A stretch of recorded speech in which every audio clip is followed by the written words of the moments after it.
Welcome to the Daily Wire Backstage. Impeach this. I'm Jeremy Boring, known around here as Jeremy Boring. That's with a lowercase j and a lowercase b. We're glad you've tuned in.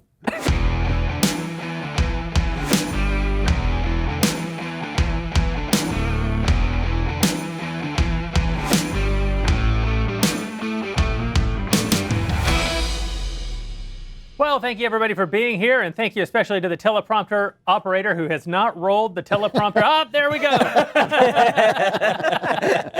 Now, for those of you at home, you may think they don't have real ideas. See, their lines are being fed to them by billionaires who are trying to influence our election. Fair enough. Yeah. So thank you guys for tuning in. Is this the end of the Trump presidency? Do the Democrats have the goods, or is it just Russian collusion round two? Will we ever find out how many whistleblowers it takes to screw in a light bulb? Answer: Epstein didn't kill himself. Joining me to speculate on all of that and more, Ben Shapiro, Andrew Klavan, Michael Knowles, and the lovely, we always say that she's lovely. Sometimes I think it's patronizing. Mm-hmm. Oh, wow. But she is so I hadn't thought of that. But she is lovely. Yeah. Alicia Krause joining us via satellite from wherever it is that they keep her. We'll be taking questions that was a little patronizing. We'll be taking questions from you, the people, by way of Alicia. If you go over to dailywire.com/subscribe, become a subscriber, support us. We need the support. We need the support in particular because as we move closer and closer to the election, the pressure on advertisers to remove their content from our shows, this isn't just us, it's everyone involved in conservative media, is so immense.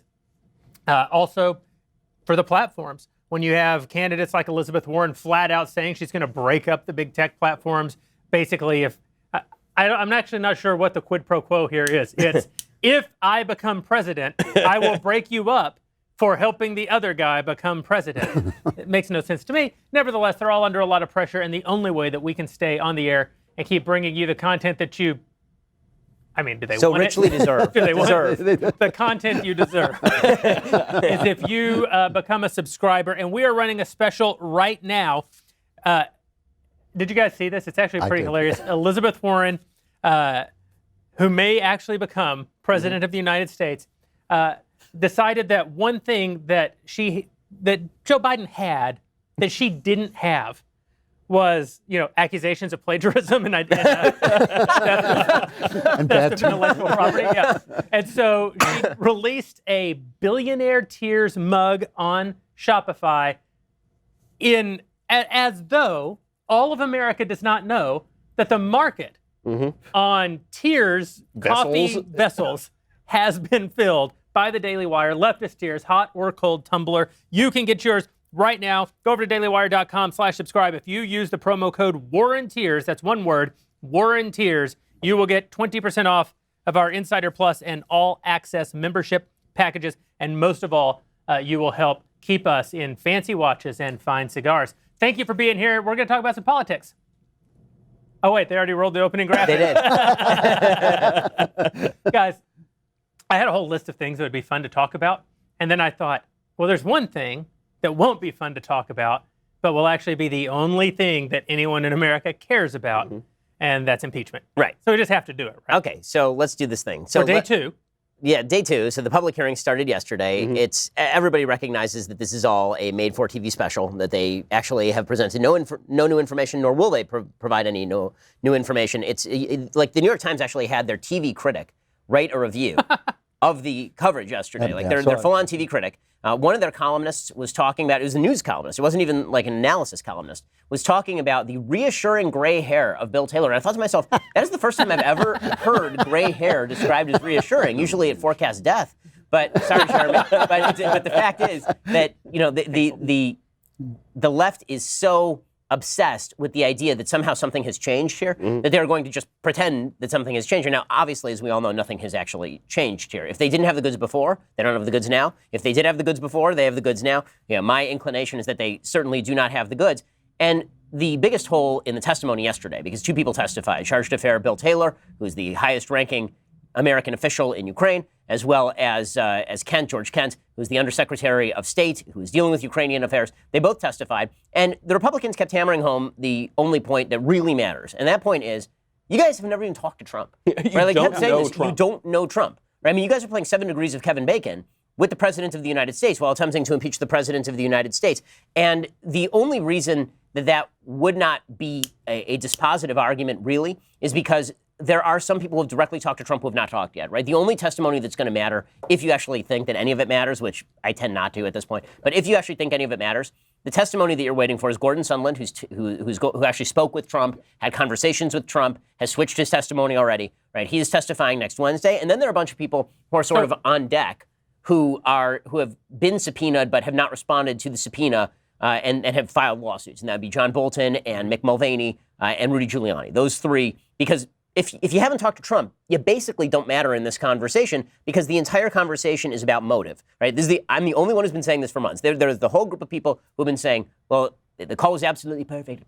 Okay, it wasn't perfect. Can we just stop with this? It wasn't a perfect call because, come on, it wasn't like, that's not what Trump does. Okay, perfect is not in Trump's wheelhouse. He doesn't even aim at perfect. Right, that's right. It's just perfect as a description of everything that he thinks he does. But what is obviously the most plausible explanation of all of his behavior, and this is the case I've been making for a long time, is that when he says to Ukraine in that phone call that what he would like as a favor is investigations into Burisma and Biden, he would like investigations into CrowdStrike, he would like investigations into Ukrainian interference in the 2016 election, that he is just naming a bunch of crap that he thinks about Ukraine because people have been feeding him information about Ukraine, and this is the way the president's brain works. He basically has a bunch of note cards, and the note cards have 7 words on them each. And if you give him a topic, if you say global warming, then what comes out is destroy economy, Chinese hoax. And if you say to him, Ukraine, the first thing that comes out to him is interfered in the 2016 election, Burisma, Hillary Clinton, CrowdStrike, right? It's just whatever comes out of his head. And so it is quite plausible, I think it is, in fact, the most plausible explanation, that if he was thinking, I don't feel like giving aid to Ukraine, because who else is paying for this aid? Only we're paying for the aid. I'm not interested. Also, people keep saying Ukrainian corruption. Well, when I think of Ukrainian corruption, here are some things that I think about. Well, and then it just comes out. I think this is actually really important because I think we all agree. I can't speak for Michael and Drew. I think we all agree that if we had listened to the phone call between Donald Trump and the Ukrainian president, and he had said, we're going to help you out. The Europeans should be doing more, but first, we need a favor. I've been trying to get a hotel in downtown Kiev for like 22 years, and you guys are so corrupt that I can't get my permit. Could you get on the phone with my personal lawyer and my daughter and get that worked out for me? I think we would all agree, definitely an abuse of presidential power. I would be willing to call it an abuse of power. Definitely. Yes, I would. Definitely an abuse of presidential power. Now, he did say, I want a favor. He used that word, and he did say, talk to my personal attorney. And he did say, in the list of things that he rattles off, right. Joe Biden, something in which he has a personal vested interest. The mitigating factor is Donald Trump. The way that I see it, Donald Trump is not a guy with a grand strategy. He has some big ideas that he generally points himself toward, winning, Building big things, not losing, an isolationist, generally an isolationist foreign policy. These are things that we know that he generally cares about and he generally still steers in the direction of. But electoral strategy, there were casting notices for Trump TV going out the night of the election. Donald Trump does not have, he's never, I think, in his 40 years of public life, demonstrated that kind of strategy. What he has demonstrated is that he spends a lot of time looking back with a sort of vindictive spirit. You say that he has, a reporter once reported that he had very small hands. Decades later, Donald Trump would still send that reporter signed photographs of his hands to demonstrate how perfectly large they are. If somebody insults him, he never lets go of the insult. 10 years later, he'll be on Twitter fighting the feuds that existed before Twitter even existed, right? So, if Donald Trump believes that there was corruption, that corruption targeted him personally in 2016, that is something that's going to be very hard for Donald Trump to let go of. He's a dog with a bone when it comes to a vendetta. The problem is, even if he weren't a dog with a bone, and even if it wasn't a vendetta, if Ukrainians were involved, even if they weren't, but he has reason to believe that they were involved, in circumventing the 2016 election. That's a legitimate concern for the President of the United States. And yesterday, during the testimony, you had these two big witnesses that the Democrats were so excited to bring, George Kent and not Gordon Sondland, and Bill Taylor. And George Kent was asked, is it legitimate for the President of the United States, in regard to Ukraine policy, to ask them to investigate this sort of corruption? And George Kent said, absolutely it is. They asked Bill Taylor, do you have evidence of this quid pro quo? Do you have any firsthand account? He said, nope. I spoke to Gordon Sondland. He said, I got the quid pro quo wrong, and I don't have any firsthand evidence. It's that pretense. It's all this pretense, because the fancy people in suits and ties are going to go on TV, like they did on CBS News, and say, this was devastating testimony today. Anybody who watched saw it was devastating for Adam Schiff, not for Donald Trump. This is the thing that bothers me about this whole thing. At this point, I actually believe the left uses absurdity as a strategy. Because if you say, if I say, well, men and women are the same, and you say, well, wait, here's the science, we can have an argument about that. It may be a stupid thing to say, but at least we can have an argument about it. But if I say to you, a man menstruates, even talking about it elevates it beyond the level of stupidity they're at. I feel that way about this impeachment. I go on, I have to talk about it, it's the news. We all have to talk about it, it's the news. I feel that even talking about it is elevating it above its seriousness.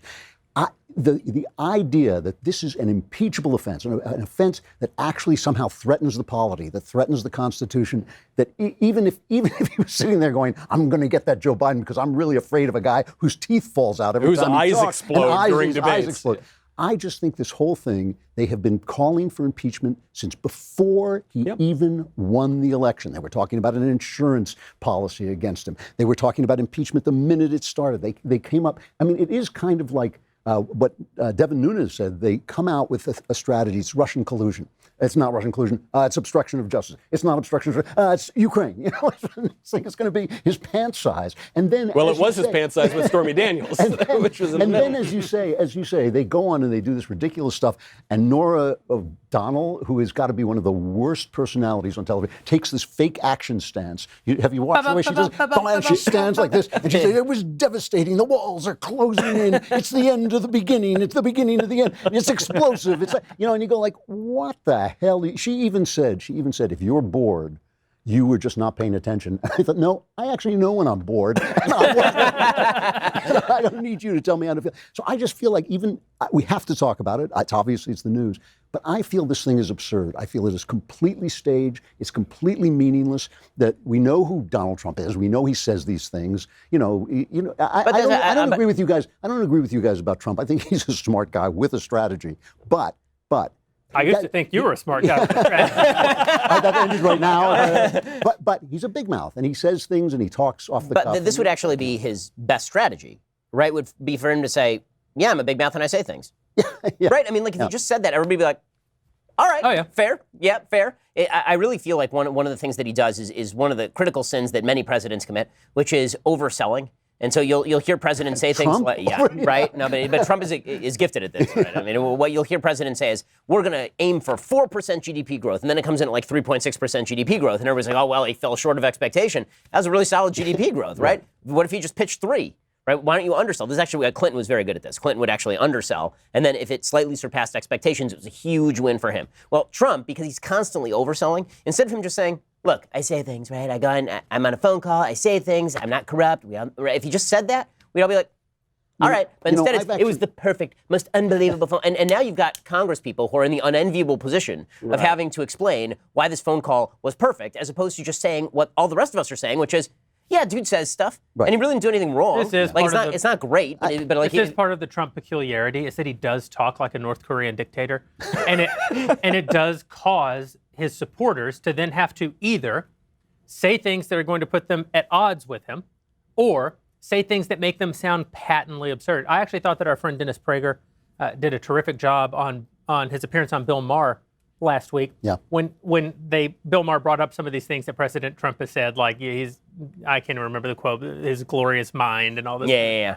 And Prager was like, I mean, I don't know if he said that. Did he say that? Yeah, he said that. Well, of course that's silly. I thought, well, yeah, that is how you have to. Right. That is how you have to react to Donald Trump. Before we talk more about this, I mentioned at the top of the show that we need your subscriptions, and we do. DailyWire.com/subscribe. In fact, we're going to be taking questions from our members here in just a minute. But I also said that some of our advertisers abandon us, in particular in hard times. One of the advertisers who not only has never abandoned us, has never threatened to abandon us, and I dare say never will abandon us unless we just stop delivering for them, in which case that's not abandoning, that's doing business. Right.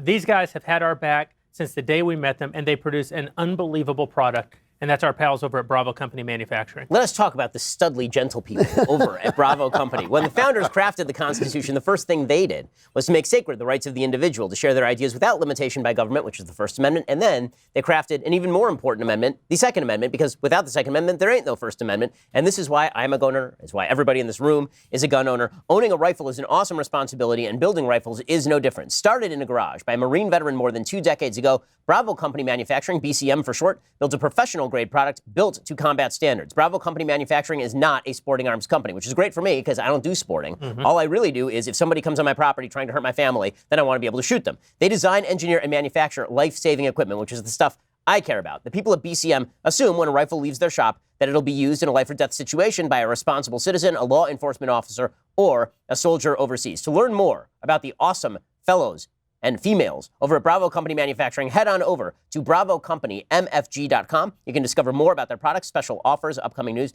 They are indeed studly, gentle people. That is BravoCompanyMFG.com. If you need more convincing, go check them out at YouTube. They make videos that are better than ours, frankly. YouTube.com/BravoCompanyUSA. Again, that's BravoCompanyMFG.com. Is it fellows and fellas? I know, that's what I was straining there for a second. I was like, what is the equivalent here? You're the linguist. It's And very gals, difficult because a fellas and fella gals. is also a guy. It's very they've anticipated transgenderism. Maybe Trump really is as smart as Andrew thinks. Well, I mean, with all of this said, none of this is going to have any major impact on Trump, No. which leads me to believe that the Democratic proclamations that they're going to try and move as fast on this thing as possible are just a lie. I don't think that's right. I think It's that the not in their Democrats are interest to move quickly. right. Exactly. I think that they're looking at this field and they're thinking, okay, what we need to do is avoid talking about these. Because this field is just sheer effing garbage. I mean, and it is. It is garbage top to bottom. You've got Joe Biden, who is not even alive. He's not a living human being, right? They've dug up a corpse and they've called it Joe Biden and they wheel it around. And every so Joe often, Biden is the bottom at the top. every so often his jaw falls open and sound comes out, and that's Joe Biden's candidacy, and that guy's your front runner. Listen, and then 2 years from now, we're going to be sitting here doing this show, and Drew's going to say, I think you guys are wrong about Biden. he's very much alive. He might be alive. Yeah, exactly. He might be alive. And then you've got our good friend Elizabeth Warren. And Elizabeth Warren is, I mean, the more you see her, the more you dislike her. That's and right. it's amazing because she started off and everybody's like, yeah, she's terrible. And then they're like, second look at Elizabeth Warren. And the media were obsessed with Elizabeth Warren. yeah. Every Yeah. plan, everything she said, it's genius, it's brilliant. She went to Harvard Law and she was a professor. Sure, she earned it by proclaiming that she was a Native American, but she's a professor. And by the way, don't believe all the hype when they say, oh, well, Harvard Law never looked at that. Really? Then why was she putting it on her application? Okay, Why was Harvard putting out press releases about it? That's correct. right. I mean, it's all nonsense. But it was all just glowing media coverage. And then people get a load of her and they're like, oh my God, she is awful. And this war on billionaires thing, by the way, like they say that, oh, this plays because the vast majority of the American people are for the wealth tax.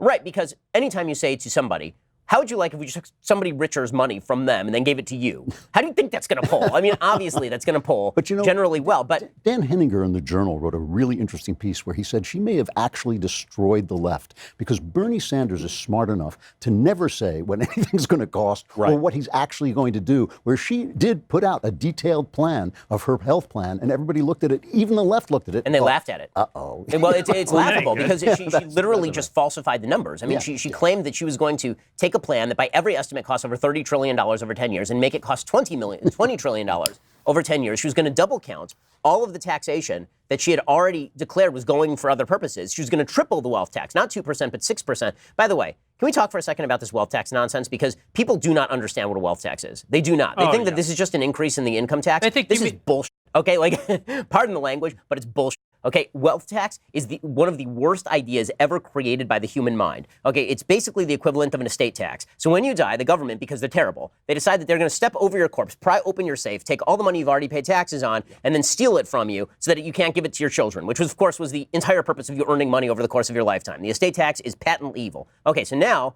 But it's not just they pry open the safe. They then assess the value of every piece of property that you own, including your business interests and your stocks. And then they take 40% of that if you haven't been smart enough to get a living trust. Folks, go check out a living trust at LegalZoom.com today. Right. Make it happen right now. Do not give that money to the damned federal government. But you know what's especially stupid about this wealth tax is she says she's only going to go after the billionaires. It's a familiar storyline. There are about 621 billionaires in the United States. Their combined wealth, not their income, their wealth, the money that they have, is a little over $3 trillion. And I'm actually being generous here with my estimates. If you took every single penny they had, you took the shirt off their back, you left them destitute, you would not pay a tiny fraction of this plan, which is it 20 trillion? Is it 30 trillion? The whole plan is 52 trillion. You pay for 1 year worth of her plan. Or less than 1 year. Right. What do you do then? But to get back to the details of what a wealth tax is so people understand how evil a wealth tax is, a wealth tax requires the government and you to assess the value of everything that you own every single year and then take a percentage off the top of that. So when she says 2% of your wealth, okay, let's take an example. We have a business here at Daily Wire. The business earns money. We have to assess the value of the business. We have to add up the leftist tears tumblers, the grapes, the lights, the cameras. And I'll tell you who this. I'll tell you who this absolutely F's. The people it absolutely F's are the business owners. Because if you own a business, let's say that you own a business for the sake of argument, and the business, so the wealth tax is supposed to kick in at $50 million, is what she says now, right? That as soon as you get to $50 million, every dollar above that, and you're going to start paying into this routine. Okay, so let's say that you have a business and the business is worth $50 million. But what that actually means is that the business is being valued by 3 times its gross, basically. So let's say that the business makes $17 million this year, and you, being a good boss, you're only paying yourself $500,000, right? All the rest of it goes to expenses, all of the rest goes to costs, all of the rest goes to employees. So you're paying yourself $500,000, and it's a $17 million a year business. But it's valued at $50 million because it's using 3 times gross to value the business. That means that your net worth, you make $500,000 a year. But it means that you will be paying 2% of $50 million. You'll be paying $1 million in taxes on an income of $500,000 a year. Man, it's even worse than that. It means, because it's not like that money even is sitting in the bank. You're not paying yourself $500,000 and then leaving $20 million in the bank. This is right. What this means is you will have to liquidate assets in order to pay the tax. Correct. People think of these Silicon Valley billionaires, right? I read a story 2 years ago about Mark Zuckerberg, founder of Facebook, worth something at the time, something like $70 billion. I don't know what he's worth today. At the time, he's worth something like $120 like billion or something. Yeah, $1 billion. And he had put in, because he has to file this with the SEC and with his board, he had put in that he wanted to liquidate $1 billion worth of his interest in Facebook. Silicon Valley went into a panic. And at the time, it was the most money that any Silicon Valley tech founder had ever tried to convert into cash out of their business. Stock prices start to dive because they think, well, if the founder and CEO is selling his stock, we must need to get out as well. And then the whole net worth, not only of him, but of people with mutual funds, people with 401ks, everybody invested in the market starts to collapse. What that means is, if we started a broom company, and we invented the best broom anybody's ever had, and we manufacture them, and we sell our brooms, and promo code Shapiro, we sell a ton of them. And then we sell our broom company to Hillary Clinton, probably. Hillary Clinton. Yeah, if I had to guess. The only person who could afford it. Right? We sell it to Hillary Clinton for $3 billion. And by the time you pay all your taxes, you pay out all your employees, you pay all your legal costs. Let's say we clear, there's $1 billion left in Jeremy Boring's account.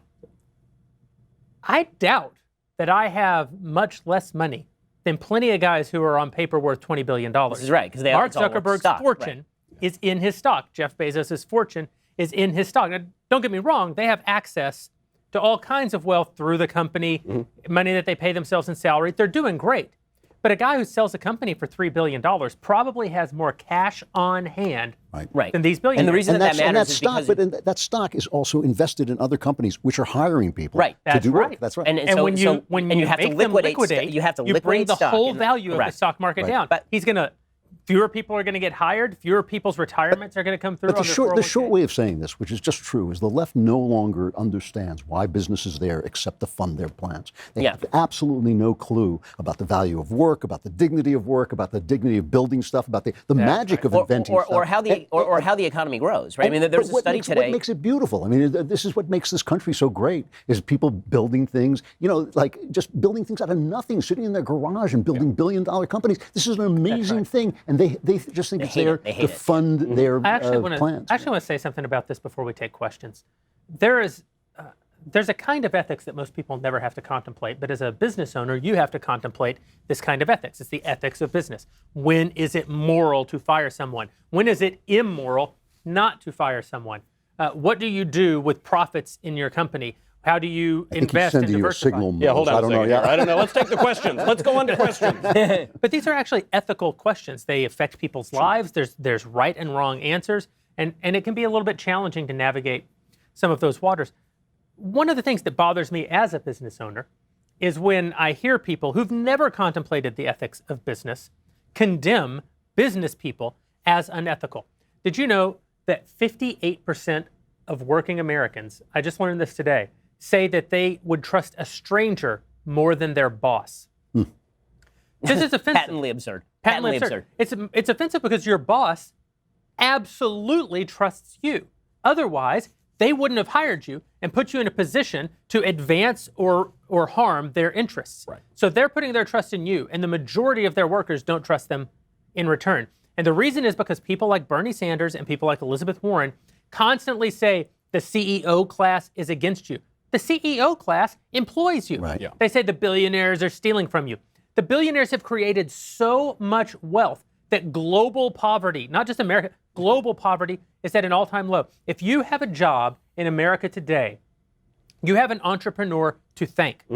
And there's this sort of... Well over half of Americans are employed by a company that employs more than I think it's 2,500 people. That's right. Like a huge percent. Like most people in America now work for they do large it. companies. Nobody likes his boss. I mean, Nobody, and I get it. You don't have to like your boss. But let me tell you something about your But you have to boss. contemplate. No, I understand. I'm No, just but saying they're playing off a natural antipathy. Of course. And that all makes sense. That's But right. I can tell you, because Jeremy and I have sat in the office together when we've had employment discussions.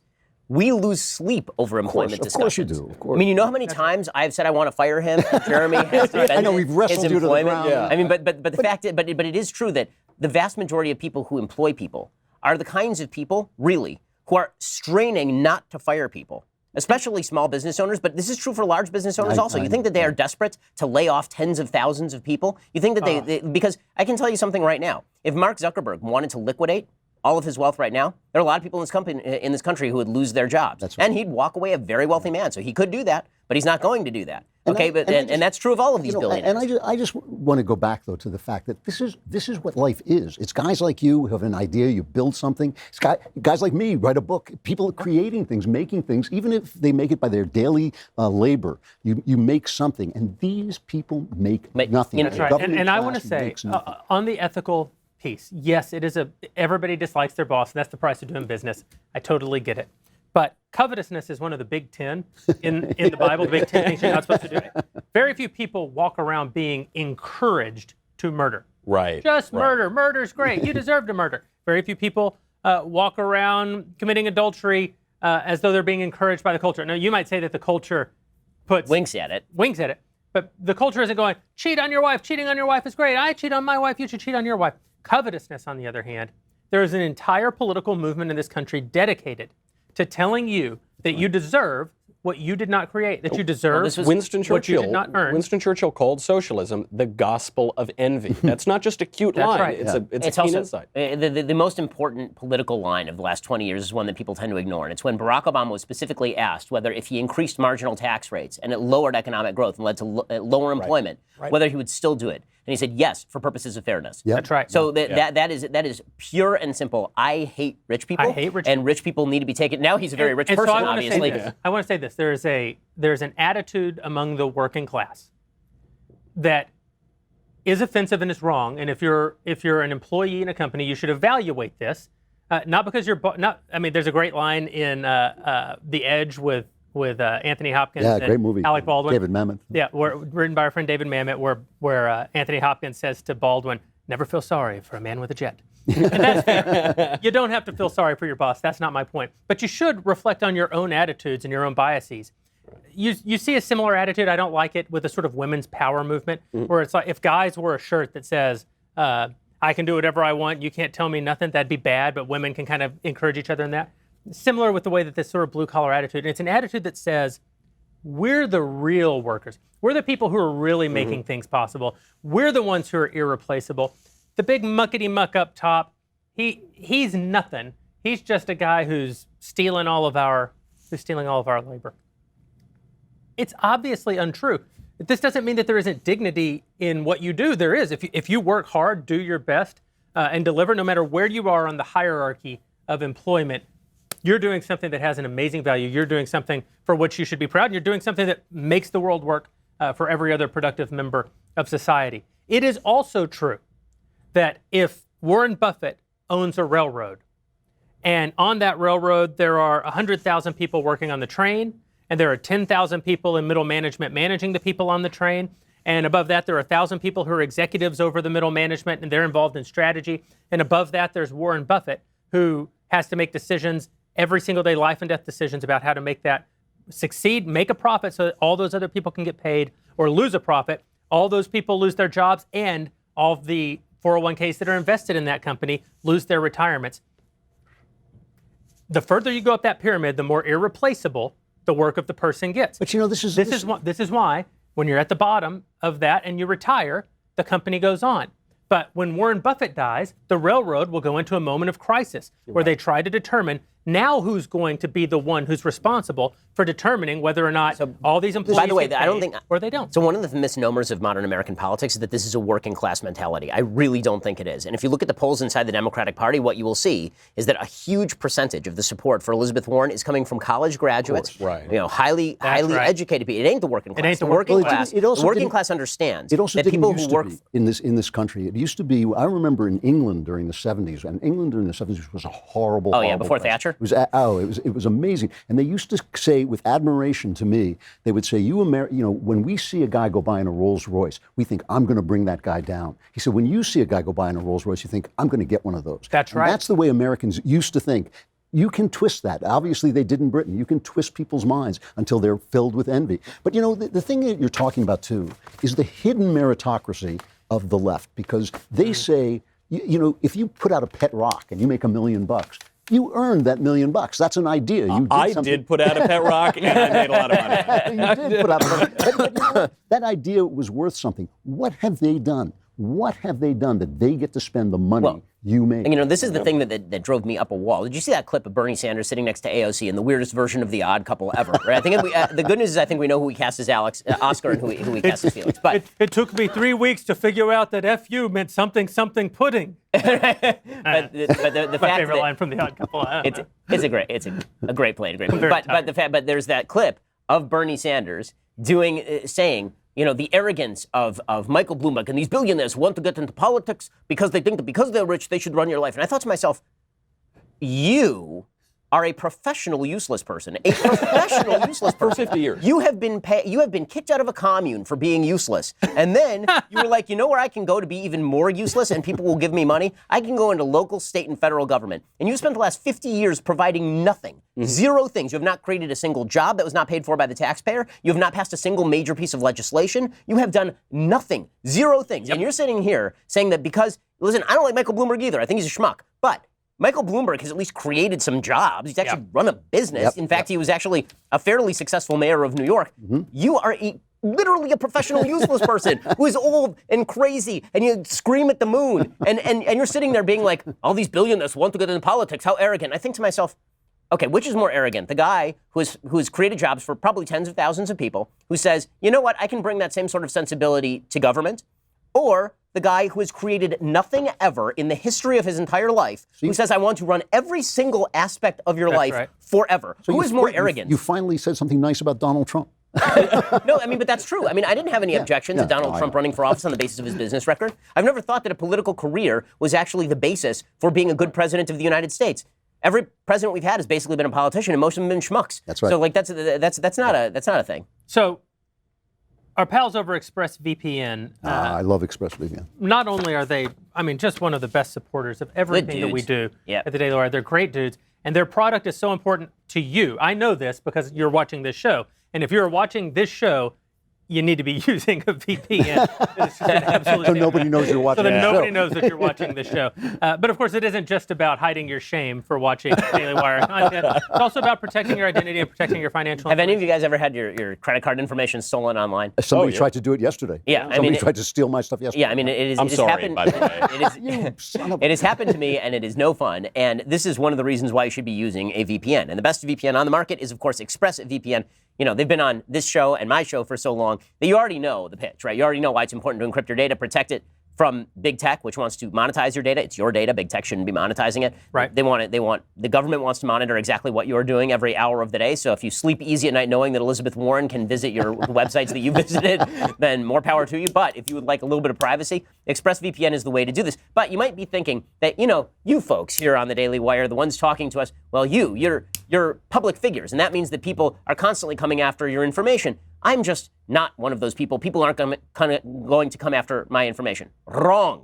They are going to come after your information because if you are worth more than $1, or if you have an income or a credit card, or if you're just a normal American and the media decide to go after you, as it turns out, there will be people who are seeking your information. You need a VPN too. You wouldn't leave your front door unlocked every night, even though the chances of you being robbed are pretty low because one day somebody might actually try your front door. You should go get ExpressVPN right now. Visit our special link right now at expressvpn.com/Ben. Get an extra 3 months of ExpressVPN for free. Protect your internet today with the VPN I trust to keep my data safe. Go to expressvpn.com/Ben to get started. So if you are watching this show and you are a Daily Wire subscriber, thank you. If you're watching this show and you are not a Daily Wire subscriber, what the matter? I can't do it.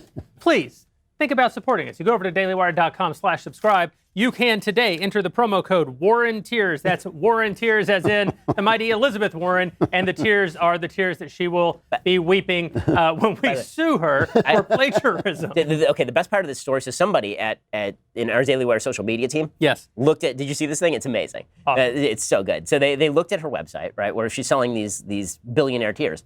And it says powered by Shopify. Right. Shopify, of course, is owned by a man who's worth $3.2 billion. Capitalism always wins. It always wins. By the way, quick for the last note on the wealth tax, and then we can do the questions. Yeah. Quick note on the wealth tax. There was a study that came out in the New York Times today.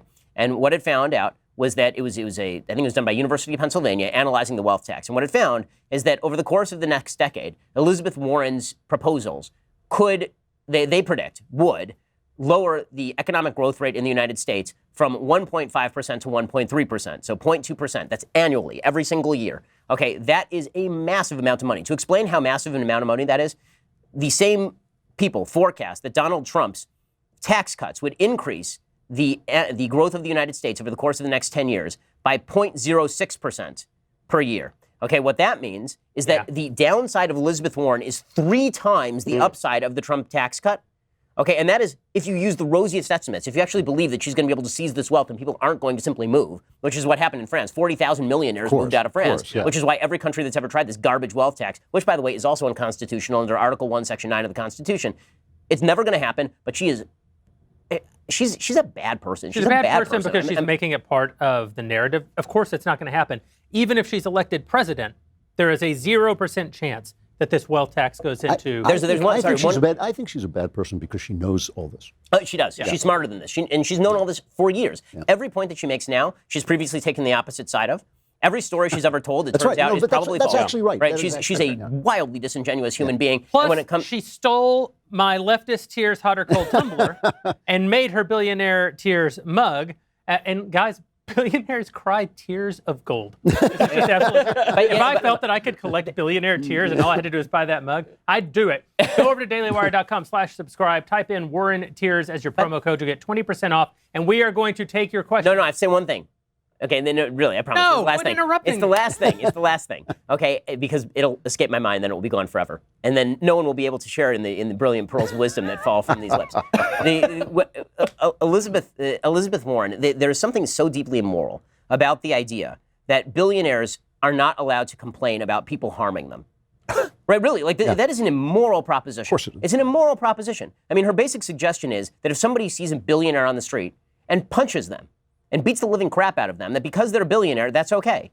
Yeah. I mean, she is a Danton, Robespierre, French revolutionary character. I mean, that is the kind of language that she uses. Yeah. And what she neglects to mention is that she's worth $12 million. She'll be one of the first people on the Danton guillotine actually when they come. believed what he was saying. This is the thing. And he was also the first all to right, guillotine. I want to hear from our Daily Wire subscribers. They keep us on the air. So, Alicia, are you with us? Yep, and I gotta say, if I were Catholic, I'd be going to confessional tomorrow because I'm pretty envious of a Pocahontas carving that somehow made it into the studio before I did. I hadn't I know what you're noticed. talking about. I know what she's talking about. She's in a different room. Maybe. Maybe something we can't see. Still in the broom closet, but a crazy lying leftist gets to be in there. Okay. We can make $3 billion off that broom closet.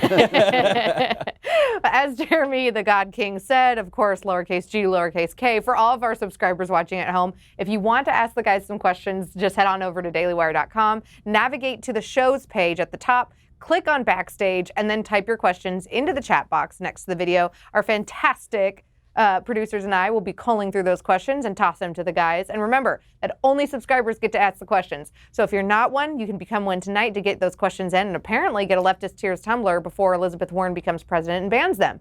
And so our first question comes from a subscriber who wants to know, on the topic of immigration, how do we as Americans assimilate to our own culture and values before we can assimilate immigrants to do the same? Thanks for all the work that you guys do. Andrew. I don't actually understand. I think that the basic idea is that Americans don't understand our own values, so how can we hope to assimilate immigrants to our values? I think that is the great lie of illegal immigration and of unfettered immigration, is the idea that we can let people in without causing them to be us. This is the whole thing. If you want to come to this country, you have to be able and willing to leave behind the assumptions and practices of your culture and adopt the assumptions and practices of our culture. And the advantage is the assumptions and practices of our culture are written down. They're written down in the Constitution. They're written down in the Declaration. You cannot come over here and say, yeah, I want to come over here, but I don't want to ascribe to this people are equal stuff or people should be free stuff. I come from a country, I want you to be more like my country. I hear this in taxi cabs in New York all the time, by the way. As people say, I don't like this liberty the driver will say to me, I don't like this liberty very much. I'll say, go to LaGuardia, go to JFK, you can fly right the hell out of here. There's no problem. What taxis are you taking, man? This is actually true, that what the left wants is not just unfettered immigration. It's unfettered immigration without assimilation, and you can't have it. And I think that this has become a huge problem in discussing this, because when you say, well, what country do you come from? Well, I come from Saudi Arabia. And are you willing to leave behind the idea that women are chattel? Well, no, I'm not. Get the hell out. I mean, this is something, we have values here. We have them. We're not like Europe. We have them written down. It's not based on race. I don't care where it came from. It's not based on race. It's not based on the color of your skin. It's based on desire. Do you want to be one of us? And I think that this is something we have to argue for. We can, the problem that we have on the right is we do have these guys, the alt-right guys that you've been taking on brilliantly, by the way. You've been taking on these alt-right guys who are racist. They're haters, and we have nothing to do with them. I want nothing to do with them. I don't want to be associated with them. But to say that you have to ascribe to the non-racist, pro-liberty, pro-equality ideals that made this country what it is, of course that's true. And you can't do that if we don't know who you are. And so the old immigration was so well regulated, was so, people were asked questions. People were given medical tests to see if they had diseases that they were going to spread. This idea that we can just open our borders and that makes us welcoming and compassionate is nonsense. By the way, the virulence of this idea that immigration should be race-based, which is an ugly, ugly idea, the virulence of that idea, I was thinking about this the other day, like why is that cropping up now? And I will say that I think that the left has a heavy hand of blame here, because I think that the left has spent years claiming that there is going to be a demographic change in the country and that the demographics of the country are destiny, right? They keep saying this. They wrote books about this. They would say, well, there will come a day when there's a non-white majority in America, and that inevitably means that there will be a change in the politics. And I thought to myself, well, that is pure unbridled racism. You are now saying that because there are more Hispanics in the country, then therefore that means that necessarily there will be more leftists in the country. And then you're saying, I want to bring in millions more illegal immigrants across the border and then give them amnesty. So what do you think people are going to think? Right? I mean, the people who are reacting with racism are not doing any better. They're doing it just as badly. They're horrible. All of them are horrible. The whole point is that immigration, again, should be driven by ideas. And the fact that the left has said a couple of things. I wrote an entire column about this week because there was an interesting piece by Yoni Applebaum in The Atlantic suggesting, well, Republicans seem to have forgotten about the idea that their ideas can appeal to anybody. Instead, they're just suggesting that their ideas can only appeal to a certain racial subset, and that is why they keep going back to the white working class. And I thought to myself, well, no, that's not true. But it is true that the left has been saying that conservative ideas can only apply to a certain subset, namely white working class people, maybe, and that everybody else is not susceptible to conservative ideas. I think to be fair for a moment, that Republican politicians have been feckless when it comes to walking in to neighborhoods where we're not usually welcome and making their case. And the reason they're feckless about it, because they're afraid. They're afraid because every time Mitt Romney did it, he went to the NAACP and they said, how dare, they actually said this, how dare you tell black people they should start businesses when they can't even hold bank accounts? This is what the Democrats said. And if we don't go in and make the argument, I mean, that's the thing you got to love about Trump. He said, what have you got to lose? Why don't you sign up and see what happens? And if anybody who did sign up, who is a person of color, as they say now, is doing really well because of Donald Trump. And yet, I mean, look at Rudy Giuliani. I know Rudy Giuliani today is kind of a loony, but he was one of the greatest mayors, if not the greatest mayor New York ever had. And he turned New York around from a cesspit, which I lived in, to one of the greatest world-class, probably the greatest city on earth. And that was almost all Giuliani. Every single day, he was called a racist. Mm-hmm. His policies saved estimated 4,000 black lives. And now today they're saying, well, it was mass imprisonment. Nobody was put in prison en masse. People were put in prison for breaking the individually. law. One at a time. One at a time. I actually think it's a fairly simple question, and there's historical precedent for it too. And I think it is entirely the left's fault. And I don't think there's anything wrong with saying that. We right now have the highest foreign-born population as a percentage of the total American population that we've had since 1890, which was another period of mass immigration when many of our ancestors came over here, some of mine included. And this created an assimilation crisis. And that was at a time when there was a great encouragement to assimilate. And this led to tighter immigration controls from the early 20th century up until 1965, when Teddy Kennedy opened up the floodgates again. And now we have not only 1.2 million legal immigrants coming every year, but an extra million illegal aliens coming on top of that. Assimilation is very, very difficult, even in the best of times. That's right. When you have the entire left in this country actively encouraging you not to assimilate, that is going to create the crisis that people are experiencing now. In the 1990s, you had William F. Buckley Jr. and Arianna Huffington, of all people, arguing for drastically lowering rates of legal immigration. Because they were racist bigots? No, absolutely not. But because of this problem of assimilation, and because America is so great and has historically been so welcoming to immigrants, that you want to be able to preserve that.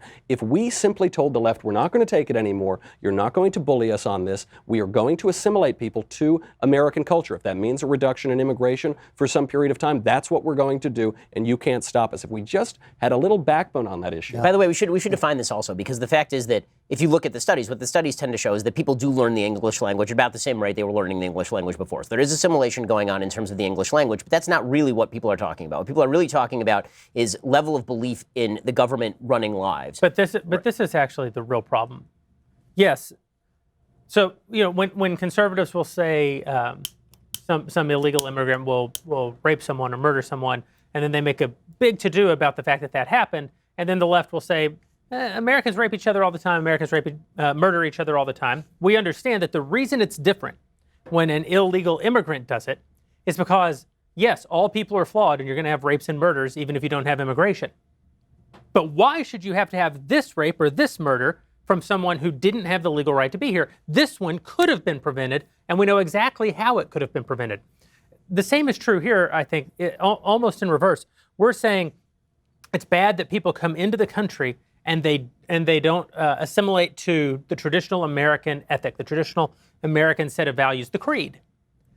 But the fundamental problem is we're not inculcating that creed in actual Americans today. This is today. exactly right. There's not. It turns out that assimilation to the free market is very easy when there's no welfare state. Yeah. And it turns out when there's an enormous welfare state, it's a big problem. Then it changes the nature of people who are going to come here. You draw a different crowd when you leave the front door open and say free donuts, right? I mean, if you're a legal immigrant and you want to become a citizen, you have to take a test. Most Americans can't pass that. That's right. That's right.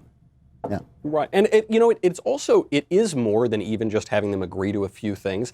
It is also about American customs and hot dogs on the 4th of July. And you have the left in this country saying that the American flag, the symbol of the country itself. And that cultural appropriation, the best thing about this country. The best thing about this country is come in, we'll wear your funny hat, but you have to be free. We'll eat your food, but you have to be free. That's all we ask. I mean, it's a wonderful thing that we culturally appropriate things. I promise that this is probably the last time that Beto O'Rourke will ever be mentioned on the show. Beto or anywhere. Right, exactly. But this all comes down to the image. You want to know what the immigration problem is right now in America. It is the image of Beto O'Rourke standing in front of new immigrants to the United States and talking about how America is indubitably racist and will continue to be racist forever, and why America is terrible. And always that's was. That's the whole thing. Well, that's the whole thing. They openly say this. This is the thing. Sometimes I listen to myself and I think you sound like a conspiracy theorist, except they actually come out and say this, that America was never great. America was founded on racism. All these things which are literally untrue. Also, they're only for people who've never lived outside the country.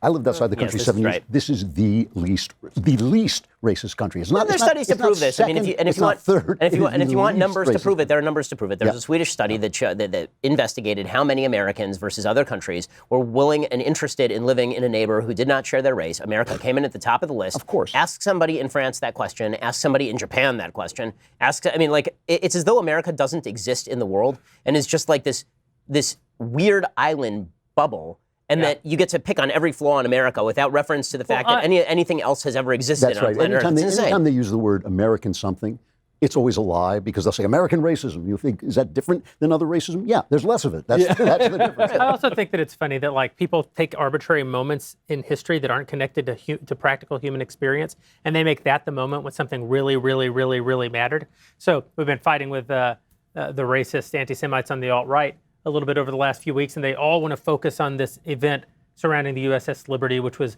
an American naval vessel that was bombed by the Israelis in the 60s. When Ben was giving a speech last night, people were in the comments going, "We need reparations for the USS Liberty," and I thought, we got him. We didn't get him. Literally sign a check. Literally Israel sign a check.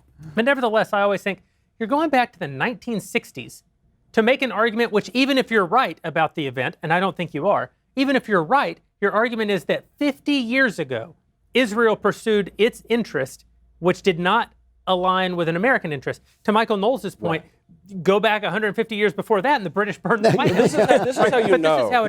But this is how it is with the slavery argument too. Like, America abolishes slavery in 1865. The British Empire abolished slavery in the 1840s. So somehow now, 150 years later, the fundamental distinction between a good country and a bad country is a 20-year gap in time, a century and a half before. Otherwise, we'd be talking about how Britain has they obviously don't care about that. Brazil didn't outlaw slavery until 1880. Yeah. But why does nobody talk about the original sin of Great Britain, the slavery baked into the DNA of Great Britain? Right, because Britain was the first country to get rid of it. The United States was acting very quickly from the founding to actually limit the importation of slaves. Because Great Britain got rid of it 20 years before America got rid of it, and America had to fight its bloodiest war in order to do it. I'm just saying that it's an absurdity to suggest that we're guilty of it and the British are somehow free of the guilt. This is why I detest the press and why I support Trump 100% in his war on the press. We live in LA, right? The other day, I was with my wife at a Mommy Burger, and while she was talking, I was pretending to listen to what she said. I was looking around. I can only say that.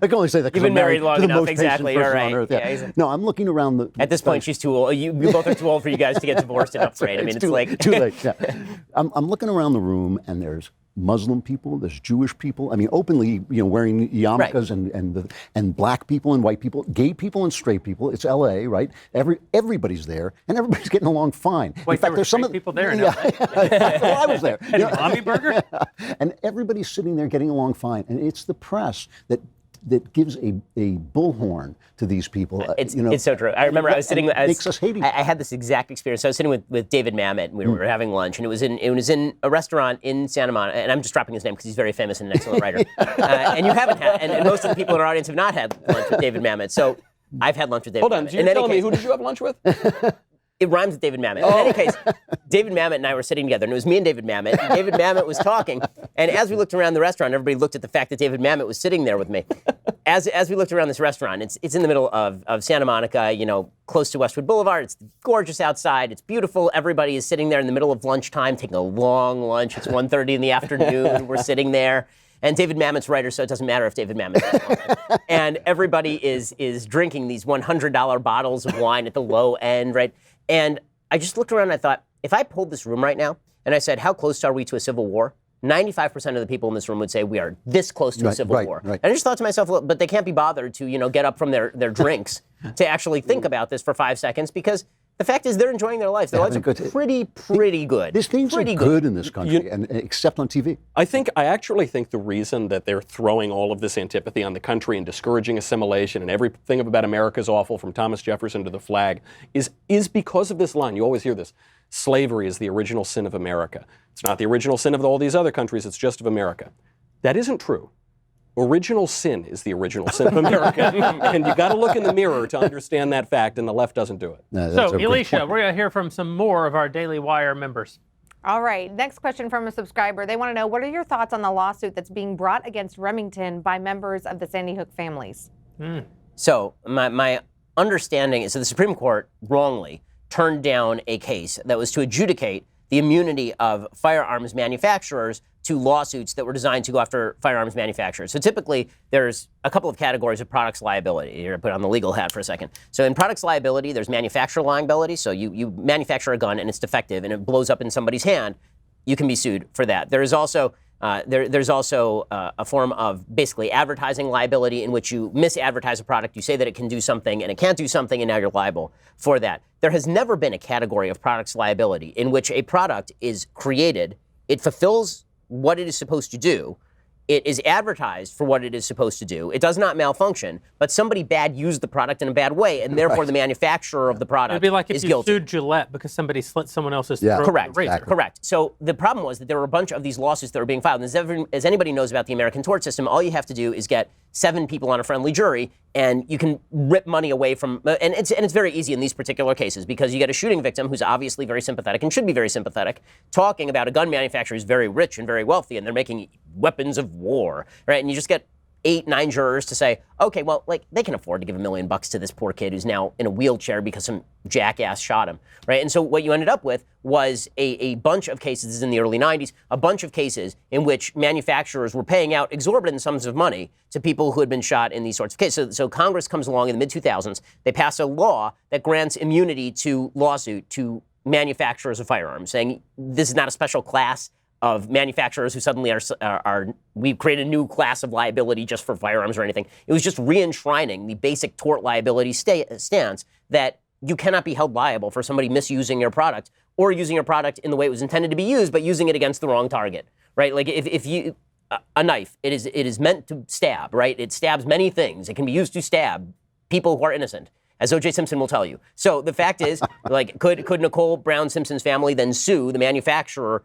of the knife, Cutco, right? Cutco for any of this, and the answer, of course, is no. So this goes to the Supreme Court. The Supreme Court turns down the case and has basically reopened the liability into gun manufacturers, and the left is celebrating because they feel like, okay, now we're going to launch a bunch of lawsuits against these gun manufacturers in an attempt to put them out of business. You've already seen some of the gun manufacturers starting to carve off different portions of their company and bifurcate the company to prevent liability from spilling over into every area of the company. So they will create an advertising liability, basically a separate advertising company for Remington, because the lawsuits are generally based on you advertised this gun widely, and then somebody who's bad saw the advertisement and then bought the gun. So they're trying to carve this up. But look, all this really is about an anti-gun agenda. It is not really about a pro-victim agenda any more than it would be a pro-victim agenda to allow a liability class against a knife manufacturer. That's the legal breakdown. Elisha, let's hear from one more subscriber. All right. A Cuban-American subscriber wants to let y'all know that he plans on voting for Donald Trump. And what can Trump and the Republican Party do in order to gain more of the Hispanic vote, which he thinks will be decisive in following elections? Well, Michael Knowles, you once played a Cuban in an independent film. That's true. I think you're the most qualified. That's true. I've always enjoyed Cuban people and Cuban products, as a matter of fact. There is, actually, this gets into the immigration question, because one argument that you could always use against the bigot people is you point out that when they say that all of the Hispanic votes to the left, that isn't true of Cuban immigrants. Why? Because they've just left this horrific totalitarian communist regime, and so they come here. But over generations, the share of Cuban Americans who vote for Republicans diminishes throughout the generations. This is true if you look at all millennials, if you look at all Gen Z, if you look at any number of different That's races. probably true of Russian expatriates as well. Exactly. That's refugees from the Who Soviet no longer remember. They don't remember because has been lost. That becomes a problem of education. I don't think that the GOP needs slicker advertising. I don't think that's going to do it because the advertising actually begins in kindergarten. The people who don't have a generational memory of communism are learning from K through 12, and when they read the New York Times and the Washington Post, that actually communism was really great and actually America's really terrible. You're not going to fix this on the political level. You have to get into the institutions, not just colleges, not even just high schools, but middle school and elementary school too. Good luck doing that. Yeah. Man. So let's talk about our friends over at Policy Genius, another one of the great companies that keeps us on the air and has been a huge supporter of the Backstage show in particular. I think all of you guys have had some good experiences with Policy Genius, yeah? Indeed. Yeah, Absolutely. It's a great website, first of all. You go on, it's so easy to Oh, maneuver through it. And I mean, the one thing you don't want is you don't want guys knocking on your door selling you life insurance. You go on there, they don't push you to take anything. They just give you they let you compare the products. It's really the perfect way to do this without having people break down your door. I mean, for those who don't know, you should have life insurance. Yes. Okay, everyone should have life insurance, particularly Drew. Yeah. But all of us should have life, and me, as it turns out. I don't know why my wife keeps taking out more and more on me. I'm not sure. But if you don't have life insurance, you should go get some. It's open enrollment season, so people are getting life insurance through their employer, and they think that that's sufficient. Generally not sufficient. You probably need more than your employer can provide, and you should have private life insurance also because that way if you lose your job, you don't lose your life insurance. Right. The people who can help you make that happen, the folks over at Policy Genius, it's the easy way to shop for a life insurance plan that is not tied to your job in minutes. You can compare quotes from top insurers and find your best price. Once you apply, the Policy Genius team handles all the paperwork and the red tape. The life insurance you buy through Policy Genius stays with you, even if you leave your job. So when you're looking at workplace benefits this month, make sure to double check your life insurance options and then head on over to our friends over at policygenius.com to get quotes and apply in minutes. By the way, they also do auto insurance and disability insurance and home insurance. They are your one-stop shop for insurance, which is great because you don't want to stop more than once for insurance. PolicyGenius.com. Get quotes, apply in minutes. Policy Genius is the easy way to compare and buy life insurance and all those other types of insurance that I mentioned as well. Alicia, Are you still awake over there, Alicia? Are you still alive, Alicia? Barely. I've been up since 1 a.m. Don't ask. What? Well, now I'm going to ask. Why have you been up since 1 a.m.? Oh, because, some God King decided to do Backstage tonight, and I had to come back from Ole Miss. I think that's me. No wonder people hate their balls. So let's give the people what they want and ask more questions of y'all from the subscribers over on dailywire.com. So this is a two-part question. It's going to be pretty interesting. I think it'd be cool to hear all the guys' take on this. How long do you think it will be before conservatives can take back California? And how likely is it that the God King's home state of Texas turns Democrat this election cycle? Yeah, that's a genuine danger. I think, I was just talking to a guy from Texas, and he says, he was kind of bragging about it. He said, all these people are coming in from California. And I said, well, I hope they don't ruin your state. And his face fell. He hadn't thought of that maybe that. Although, But this is not true. This is not true. This is not right. As a bona fide Texan, Yes. I will tell you that during the last election when Ted Cruz was running against, I hate to name it again, but we never This would. is the most press Beto has gotten in like weeks, right? He might He's off actually- eating like Utah, the dirt in Utah, and here we are talking about It'd it. be funny if he surged to like 2% in the Democratic poll. Without Just people ripping on him, exactly. when our friend Ted Cruz was running against Beto O'Rourke for Senate in the last election, they took a look at the polls after. It turns out there was a huge swing in Texas from the last election that had happened in terms of moving left, right? Moving Right. from deep red to dangerously purple. What they found was all of the Californian expats, even all the immigrants. Well, that's not fair. All the California expats who had moved into Texas, they all voted for Ted Cruz. Good God, that's one. The problem that's great to hear. is Texans. Right, it's the kids of Texans. That's right. The young people. Right. It's not Marty McFly. It's Marty McFly's kids. That's right. yeah. Right. It's the kids, Marty. Something's got to be done about that. I mean, it really is. It's a generational thing, and that's right. the real danger in Texas. Honestly, I think that Texas, it'll be very difficult for Democrats to win Texas in this election cycle, specifically because they're going to nominate somebody nuts. And Texas is still heavy Trump territory. He's lost some in the polls. I find it very, very unlikely. It may actually be that the best thing happening in Texas right now is the Californians keep moving there. Because the Californians who are leaving California, by and large, are the Californians who are trying to flee. And there's a whole study done about like people who are in California who want to leave, and it's entirely red state Californians. This is the thing I would like to ask. I have seen twice in my life, which has now gone on, I don't know, 150, 160 years. I have seen interminable. I have seen twice things that you thought would never turn around that turned around. One was I was in New York in the 70s, which, my God, I mean, you really could not go outside at night without taking your life in your hands. I mean, you had to worry. Right, Death Wish was a documentary. Right, and Giuliani turned that town around, as I said before. I also saw the Carter years, the Jimmy Carter years, when this country was, they called it the time when the West tried to commit suicide. Right. When he was thrown out, all it took was Ronald Reagan to come in, and he turned it around. What I want to know is how long are people in California going to put up with the homeless in their streets, crapping on their sidewalks? And God knows, I have a heart for the homeless. I really do. It's not about that, but it's not compassionate to leave people out in the streets. It's not compassionate to leave people untreated for mental illness and drug abuse. This is not compassion. How long are people going to stand for that and not think, you know what I might do? I might vote for the other party, because Republicans have abandoned this state. They're starting now at grassroots to move back to say, can we rebuild this party? I've been talking to people who are doing it, but it's a long, slow process. I think it's a losing proposition, though, because always. I mean, because we are so rich now. People have never been richer in this country than they are today. That means they've never had more geographic mobility. And the fundamental truth goes back to the problem in Texas is the problem in the hope for Texas is the problem in California. Everybody who's trying to build a new Republican Party in the state of California is having to fight against the fact that every Republican is moving out of California. Well, so I actually am not as hopeless about California as I was even maybe a couple of years ago, and that is because California has turned into a shithole. It really has. Like, it's a third world. So lest Donald Trump be condemned for using that word about places that are not the United States. I've lived my entire life in California, and with the exception of when I was in law school. Every single moment of my life has been in California. I love this state. I don't have any plans to move from this state. The place is turning horrible. It's a horribly governed state. It's amazing. It's unbelievable. Yeah. And so I have been urging, I can't tell you how many politicians, people who have run for governor in these races, I've said to them over and over, the most recently Neil Kashkari, I remember saying this to repeatedly, why are you not running on crime and quality of life issues? Yes. Why? Right? Even Arnold Schwarzenegger didn't. When he ran in 2000 against Gray Davis in the runoff, it was basically just, well, he's a friendly guy who likes education. Remember, his big issue was education. You can't run on education as a Republican and win, even on school vouchers. That's usually not like a huge win. Sometimes it's a little bit of a value add, like it was for Ron DeSantis in Florida, where he won like 100,000 black votes. He wouldn't have won without school choice. But when it comes to the bread and butter issues in California, you can't run on something where the easy answer from the other side is throw money at it, right, which is education.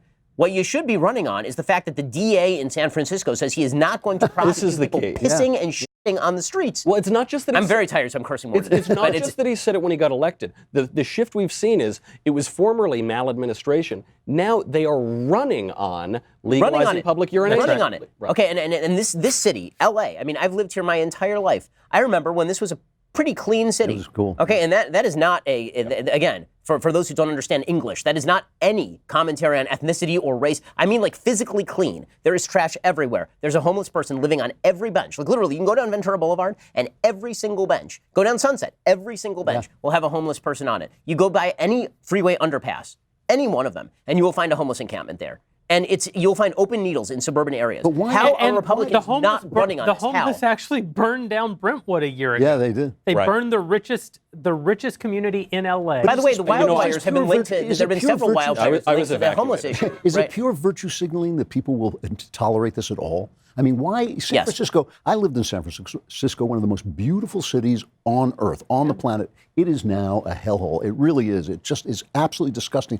Why isn't somebody saying, you know what I'm going to do? I'm going to vote for different people. Because the left has shamed people, particularly people of wealth, because California has bifurcated so strongly that it's basically people who are extremely wealthy, living in Beverly Hills, living off of Sunset Boulevard, or people who are living in the downtown LA underpasses. Another way to put it is you have Maxine Waters and Maxine Waters' constituents. That's the divide. I mean, you want to talk about income inequality? Income inequality is a thing here in Los Angeles, and it is in San Francisco as well. And so it's very easy for politicians to demagogue this thing by basically saying, well, you know what, you can buy, like, this is actually the pitch. The pitch is, there's this vast underclass that has been created by all of our regulation, but it's really created by you, the rich people. And you know how you can keep that vast underclass from coming after you? You can buy them off. You can buy them off by us leaving them alone. I mean, really, do you think that the folks in San Jose have to deal with the homeless in their neighborhood? They don't. Yeah, right?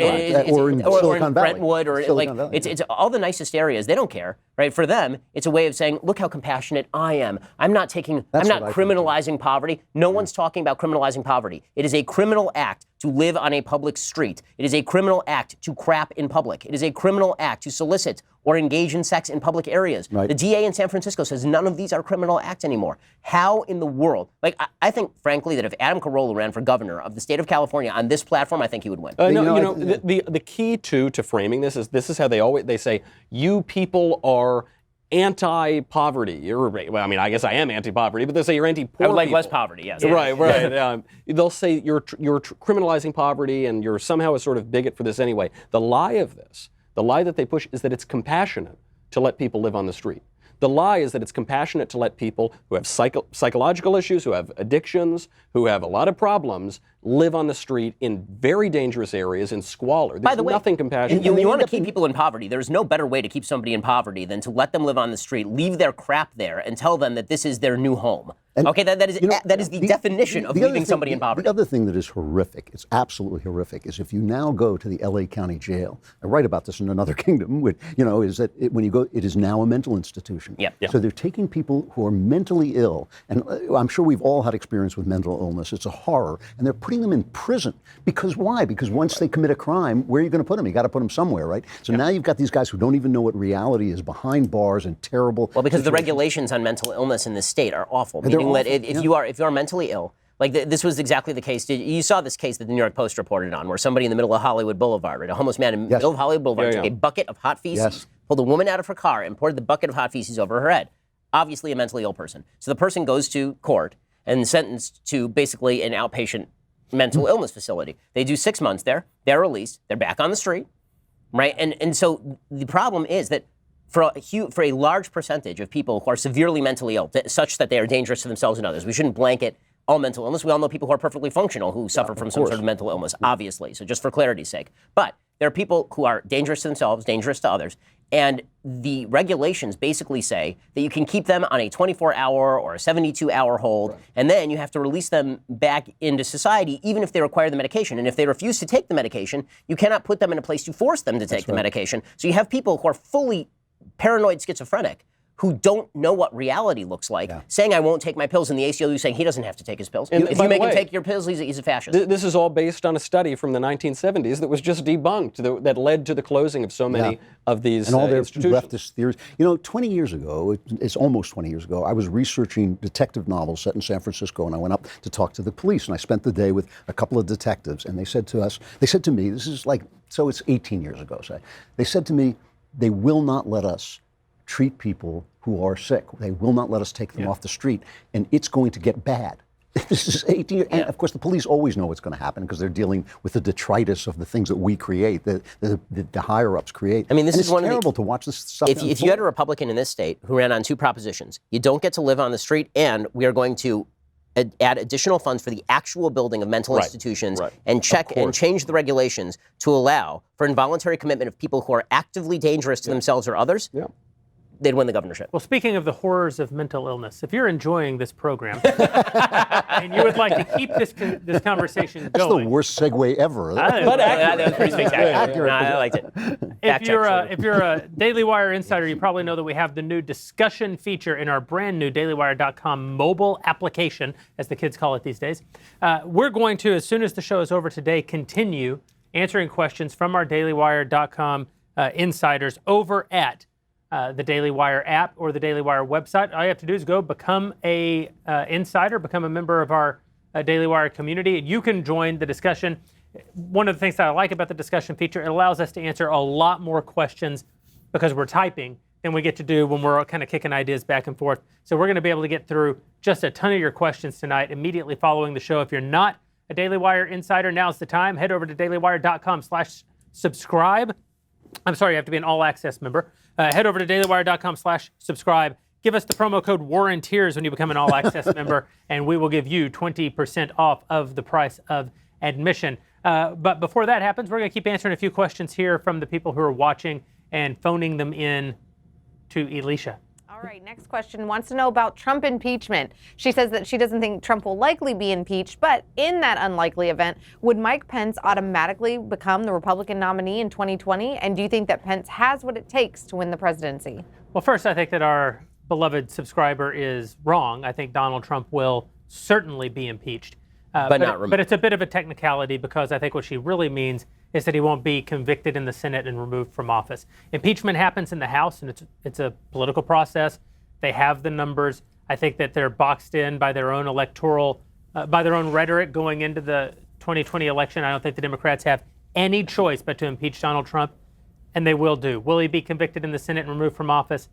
Of course, that's not going to happen unless they actually do find that breaking smoking gun finally Devastating, discovered. explosive. Something, just a little historical point they that never- people don't know, because we've had much more impeachment in recent years.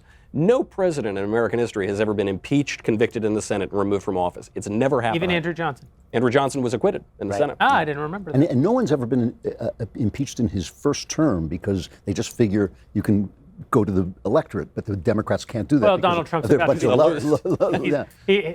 And listen, they'll probably go on, he'll put up on his wall, first impeachment, ever in the first term. Greatest impeachment. Greatest He impeachment. probably will. It was the greatest. There'll be pictures of it. Yeah, it was the best impeachment. Everybody said so. But if they actually find that missing phone call of Donald Trump asking Vladimir Putin to build hotels for him all around the world while giving all of his political opponents polonium poisoning, then yes, Mike Pence would automatically become the next president of the United States. He'd be sworn in, but even before there was an official swearing in ceremony, he would in the same way that the president becomes the president-elect, he would be the de facto acting president. Then they'd have a swearing in ceremony. But do you think he could win the next term? I think was the question. Do you think he could win again? No, I think the question was, would he automatically? No, then it was would he win? And the answer is no, No, because he then would under not. the circumstance where Trump is actually convicted and removed from office, the evidence would have to be so overwhelming that it would completely damn the Republicans. yeah. to the strike. I don't think everybody who voted for Trump, the Republican electorate would feel like their own senators had betrayed them in removing him from office. It would be a total What do you think the odds are of Trump dumping Pence for Nikki Haley? Zero. Zero. a chance, yeah. I don't think that's what Haley's doing. I don't think it is either, but I wonder. I think it's like 3%. I tend to agree. No, I think it's overwhelming. I actually think it's a little higher than that, but I don't think it's going to happen. Yeah. Yep. Elisha, what else you got for us? I think I might know the answer to this, but it'll be interesting to get everyone's opinion. Our next subscriber wants to know which current Democratic candidate is your least favorite and why? Oh, there's so many to choose from. There's so many to choose I think from. we each have to give an answer to Yeah. that. Yeah, Andrew, okay. start with you. Well, I have to say that even though Bernie Sanders actually gets stars for me for being sincere, to be a sincere communist is not actually a good thing. And this guy, not only has he done nothing his entire life, but he has ascribed loyally to a policy that has failed again and again in front of him, and he has not changed at all. I mean, he's visited Cuba, he's visited the Soviet Union. He sang, I was joking on my show that he sang this, he went to the Soviet Union and sang, "This land is your land, this land is my land, and so is Poland." And because I think there is something, it's not evil, it's something fundamentally wrong, and maybe wicked is the right word, to keep being attached to a philosophy that has done so much terrible damage in this world. And he's not a socialist, he's a communist. Of course. And he has basically shown loyalty to communist regimes in every country where they've arisen. And it doesn't matter to him that the people die. He's obviously living in a theoretical universe. I think there's something wrong with the guy. And so, By the way, the proof he's of your the contention is that he's endorsed by Linda Sarsour and Ilhan Omar, right? there you go. There you go. And He's the wrongest. I think that he is the worst as an actual real life human being in the world. Michael. Pete Buttigieg is my least favorite. I can't stand him. He is such an obvious jerk. At least Bernie Sanders is honest about what he believes. Elizabeth Warren is not honest about many things, but she's always been a left-winger, at least, you could say, not as nearly as radical as she is now. Julian Castro is hilarious in his radicalism. I get a huge kick out of his candidacy. Only Pete Buttigieg blows in the wind. So one day he's the moderate candidate trying to get Biden's votes. The next day he's this radical trying to get the Bernie votes. And he's so incredibly judgmental. He's so incredibly moralizing. The Pastor Pete crap is unbelievable. His whole candidacy is about telling Christians that they're not really Christians and telling, Tell me more, Captain Abortion on Demand. Exactly. It's so outrageous and disingenuous. He drives me up a wall. Okay, I have to because it's true.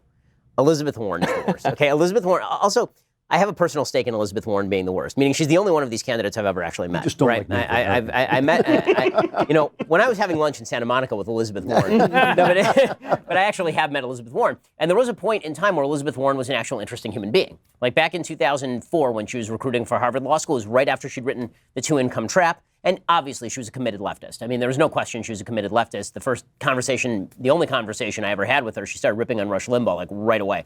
But she had some kind of interesting ideas. She was in favor of school choice at that point. If there's one thing that I can't stand, I think the vast majority of Americans cannot stand, you've cited Sanders' sincerity as both an asset and as a detriment. She is the least sincere candidate in this race, and it is not close because she does not believe a single thing that she is saying right now. Every story that she has ever told, apparently, is a shading of the truth at best. From I'm the first lactating mother to sit for the New Jersey bar, which is obvious nonsense, to I was fired for being pregnant, which is also apparently nonsense, to I'm a Native American because I have high cheekbones and I write a recipe that I crib from like Harper's Bazaar for Pow Wow Chow, to I am now in favor of getting rid of, I hate charter schools, they need to go, they need to be abolished. She was for school choice 5 seconds ago, right? I love free markets, but billionaires should not exist, right? Billionaires' tears, I will drink them. She's so utterly dishonest, and the cynicism of somebody who's not even, you can't even blame her embrace of immoral positions on stupidity. Like Sanders, you can blame it on the fact that he's a delusional old coot, and he's been delusional his entire life. This is not delusion. This is calculated. And when you are a calculated advocate for positions you don't even believe, but you are willing to make the country worse in order to achieve your own personal power, I think this makes you the worst person in the race.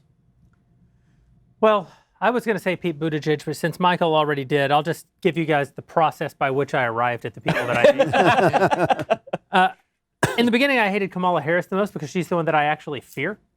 Like, I don't fear Bernie Sanders because I think he would be so ineffectual at being president because communists are terrible at everything, and Bernie's never accomplished a damn thing in his entire life. And Elizabeth Warren, I actually think that she certainly poses as a major leftist right now, and everything you say, Ben, about how insincere and dishonest she is, of course, is true. But I actually suspect that if she were to be elected president, she would not functionally be the radical that she presents as right now. I think that's all calculated. It would still be terrible, but it would not be what it appears to be today. Kamala Harris scared me because she openly talks about just putting people who disagree with her in jail. And she got a lot of experience in putting people in jail. And the guys who run her campaign go on Twitter all the time and say, we wouldn't stand for that if Kamala Harris was president. We'd lock all of you up. And I think, well, that's actual fascism. I don't think that's good. But then I realized she didn't stand a chance of winning and she wasn't affecting the national conversation in any way. And at that point, I moved to Buttigieg, but a close second for me is Beto. And the reason is race demagoguery is the worst thing for this country. I said before that I think it's unfair to say that America's original sin is slavery and not Great Britain's just because there's a 20-year gap 150 years ago. Nevertheless, race is functionally the most detrimental thing to the culture of America. It's the thing that rips us apart the most, that's leveraged by the left in order to rip us apart the most. And what I hate about Beto O'Rourke is that when he was down and he should have been out, instead of recognizing that he didn't stand a chance, he picked up the race issue and the guns issue and demagogued in a way that the religious liberty issue, right? The religious liberty issue, and he basically reinforced all of the worst arguments against American liberty that exist.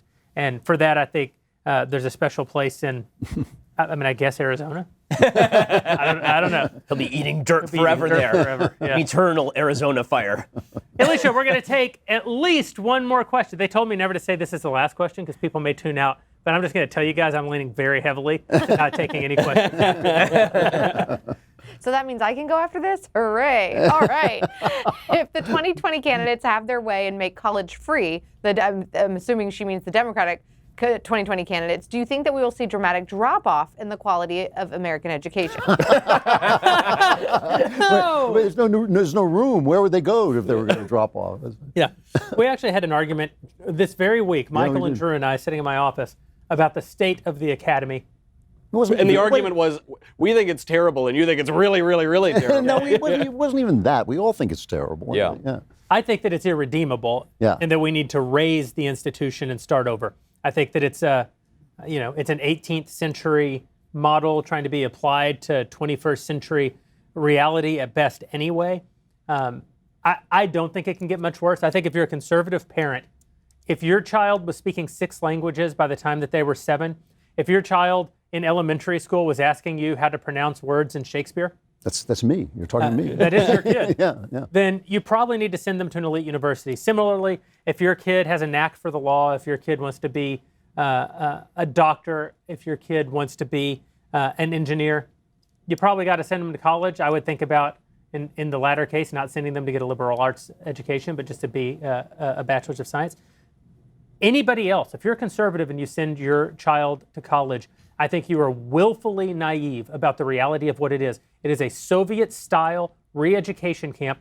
They intend and they succeed at re-educating your child away from every value you tried to instill in them, and you pay them for the pleasure. They don't want to make it free because it will help your kids get a job from a billionaire, an evil billionaire. They want it to be free so that they can brainwash every one of our children, and we should oppose it. We shouldn't send our kids to it. It can't get much worse. It's pretty freaking bad. If you're still watching, go over to dailywire.com, become an all-access subscriber. War and Tears is the promo code to get 20% off. We're going to keep the discussion happening over on our new discussion app on the website and on the dailywire.com app. But before we go, there is one thing that I think we have to talk about very briefly. We're going to spend a few minutes on this, and that is our friends Adam Carolla and our friend Dennis Prager are in the process right now, as we speak today, of releasing their fantastic documentary, No Safe Spaces. It's in limited release today. I think Ben and Michael and Drew were able to go to the premiere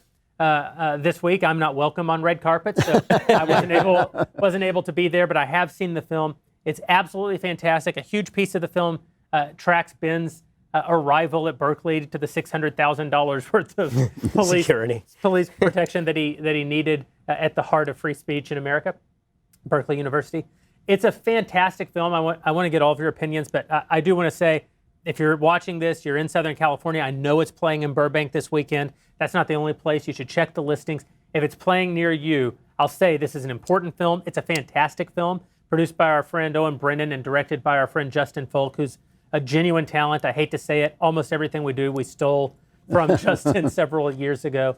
And the only way that films like this get made is if we're able to convince high net worth individuals and distributors that there is an audience for it. So if you want to listen, it's not an act of charity.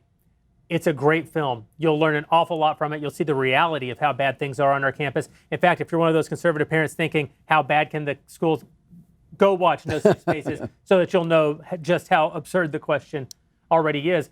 But while it's not an act of charity, it is an act of support. It's an act of support to reach out to the talented people who do try to make this content to get our values out into the entertainment marketplace. It only happens if you support these films. Please go see No Safe Spaces. You guys probably have some things to say. I have to say this one personal note. Yes. You talk about Owen Brennan, who started Madison McQueen, which is the producer of this film, and you talk about Justin Folk, who directed it. Those guys were key to PJTV, which was a forerunner of the Daily Wire. Justin Folk directed my Klavan on the Culture of Things, which is how I got started in this business. And I used to sit and watch him take my words and turn them into these artistic 2-minute videos.